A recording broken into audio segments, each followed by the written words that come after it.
Мен не қылған адаммын? Көлек елеп көз жасын күлкісімен жеңетін. Қиялдардан қажыса, армандарға сенетін. Көшесінен қайғының бақ іздейтін беймәлім, жырым-жырым жүрекпен өлең оқып беретін.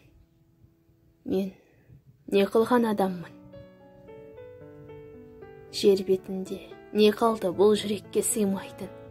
Тілеп алған адаммын, сыйласа да қинайтын.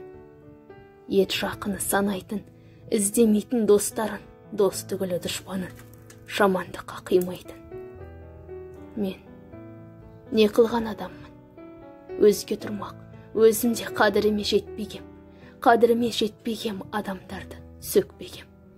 Кешіруге құбылмын, сұрауға да кешірім, тәкаппарсып кететін пенделерді жеп көрем. Мен не қылған адаммын? Бір мейірім күтетін, жан біткеннен өлмеген, бір жылаулақ тосатын жан біткеннен көрмегем. Мен осындай адаммын.